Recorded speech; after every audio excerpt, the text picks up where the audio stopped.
Good morning, class 12. In today's session, children, I'll be telling you about the concept of coagulation. Coagulation means the destruction of a colloidal solution. Till now, we learnt about the method of preparation of colloidal solution, the method of purification of a colloidal solution, and some other important terms also. But in today's session, you learn about if you want to destroy a colloidal solution, if you want to get rid of the charge of present over the colloidal particles, then what are the various methods that can be applied.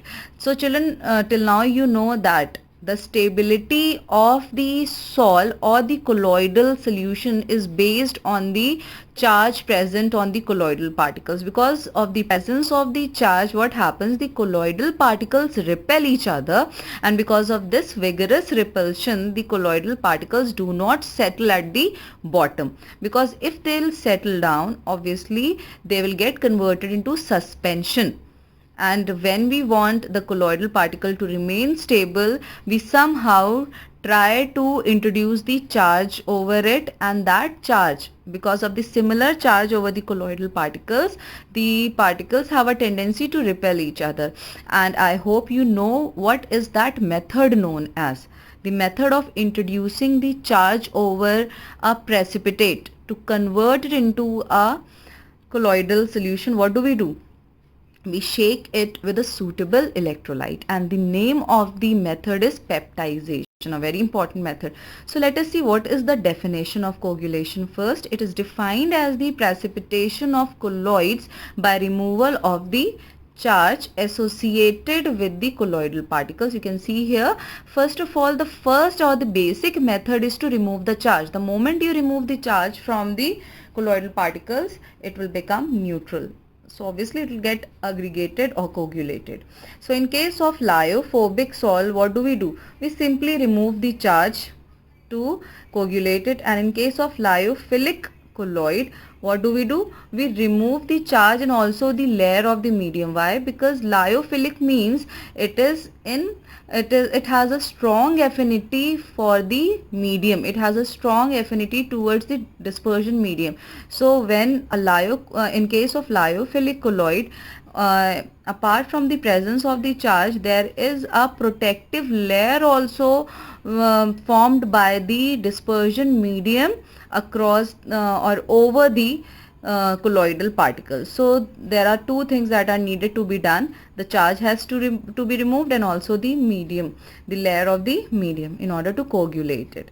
What are the various methods of coagulation? First one is electrophoresis, which I explained you in the last session, where a U-tube was taken and the electrodes were introduced at both the arms of the U-tube, and then on passing the electric current, depending upon the charge on the colloidal particle, started to migrate towards the oppositely charged plate, so it gets aggregated there, and this leads to coagulation.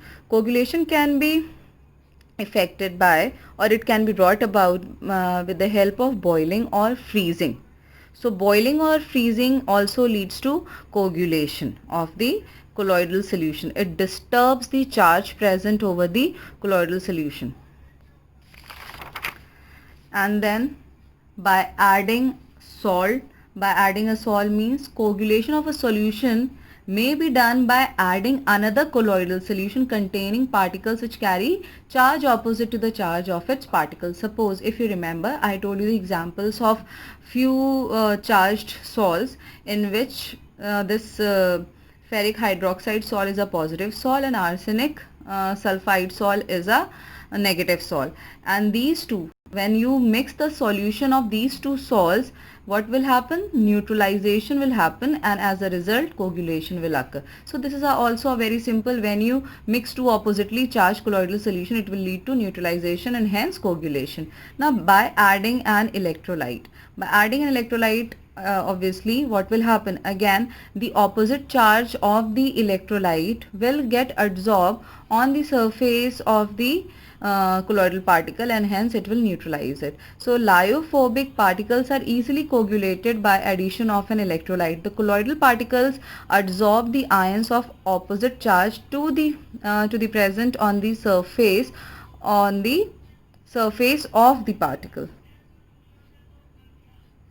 Okay, that will lead to neutralization and obviously to coagulation. So what happens, basically adsorption of opposite charged ion from the electrolyte over the surface of the colloidal particle occurs, that will lead to neutralization and hence coagulation. So in all the methods the basic criteria is same, children. You can see that two opposite charges are coming together leading to neutralization and to coagulation. So everywhere whatever methods are being applied here, you can see the charge is being neutralized. Now comes a very important topic, Hardy-Skulls rule. SCHULZE, Hardy-Skulls rule. Children, this is also a very important topic for your exam. The application is also asked and also the rule, to describe the rule or to define the rule. So basically there are two main rules that you need to know.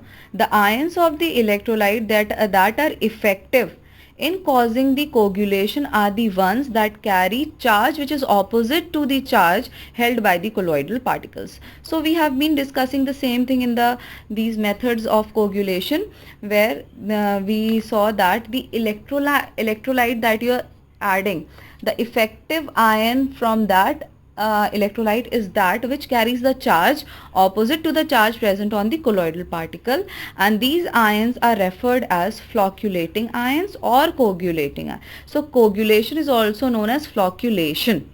Okay, first rule is this. Second is, the greater the valency of the flocculating or the coagulating ion, the greater is its power to facilitate the coagulation. So if you are talking about the coagulation of a positive sol, when you are talking about the coagulation of a positive sol, which ion will be more effective, the phosphate ion or the nitrate ion? Phosphate ion can coagulate 3 colloidal particles at a time, whereas nitrate can coagulate only one. So obviously which one is more effective? Phosphate ion.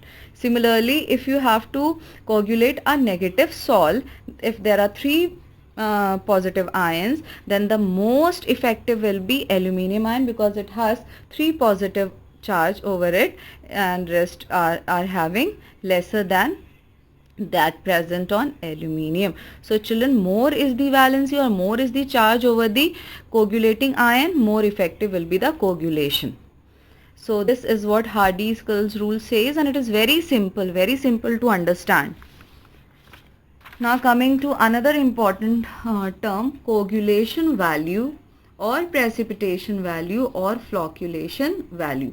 Now what are the meaning of these terms? You have to learn these definitions as it is. It is the minimum amount of electrolyte,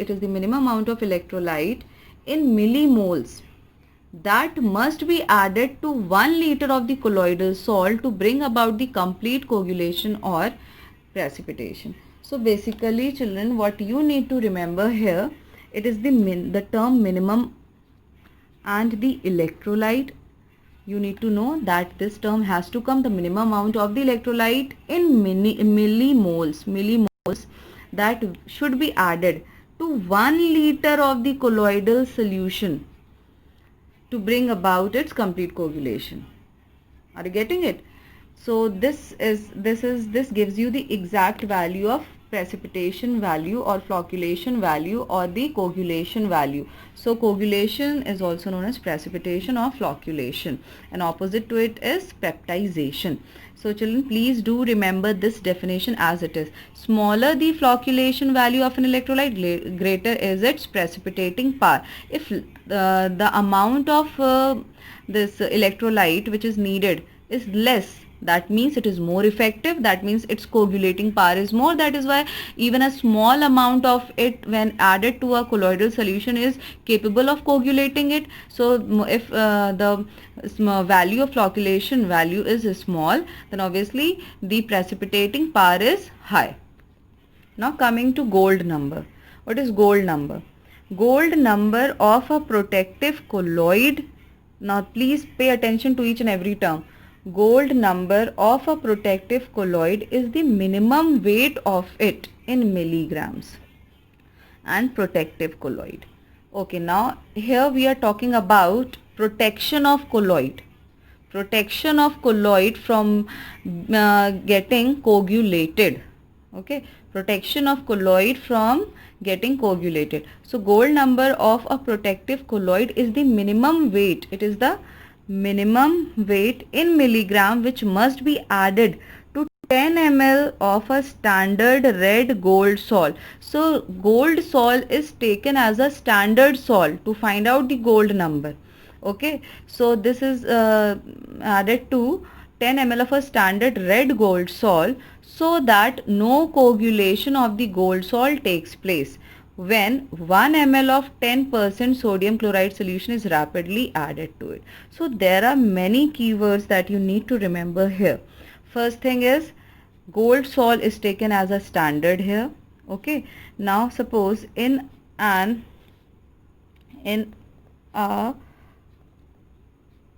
test tube, suppose you have gold salt present. Okay, so to coagulate it, suppose you are adding 10% sodium chloride, 1 ml of 10% sodium chloride. Okay, 1 ml of now what is the function of sodium chloride? The function of sodium chloride is to coagulate gold salt. And one more thing that you need to remember here, gold salt that you took in the test tube is only 10 ml. That is a standard solution has been taken. 10 ml of gold salt has been taken initially. Okay, now to coagulate it, you added 1 ml of 10% NaCl, which will coagulate the gold salt. Okay, now if you want to prevent its coagulation, you will add a protective colloid to it. Okay, you will add a protective colloid here.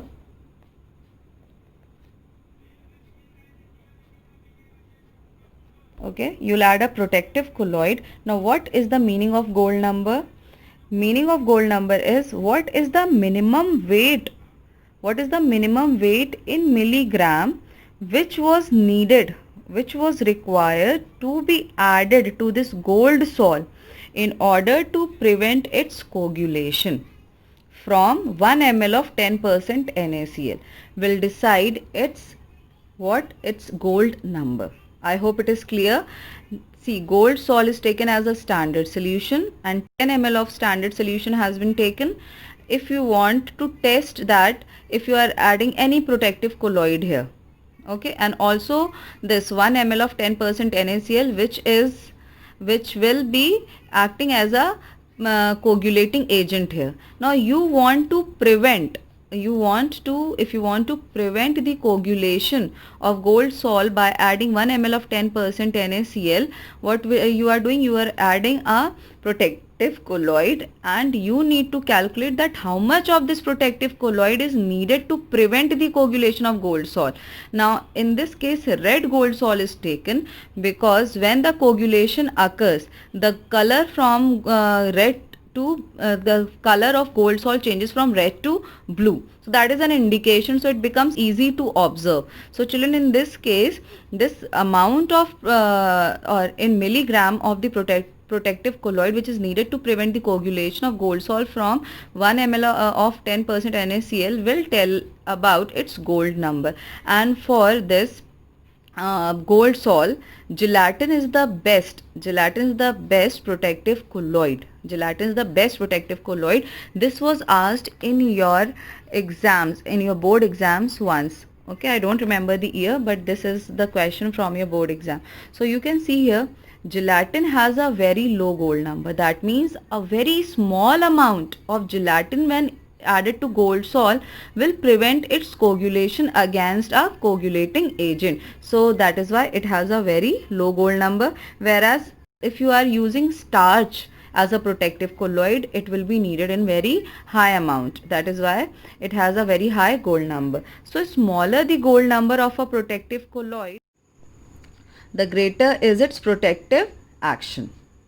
Okay, so smaller the gold number of a protective colloid, the greater is its protective action. I hope it is clear, children. These topics, the topics that I took today, are very important for your exams also, and you need to remember. These are more of definition types that you need to remember. Gold number, the coagulation value or the flocculation value you learned today, the concept of coagulation, and the various methods of coagulation you learned today, and Hardy-Skulls rule is also very important. So I hope today's session is clear to you, children. In 1 or 2 sessions the chapter will be over.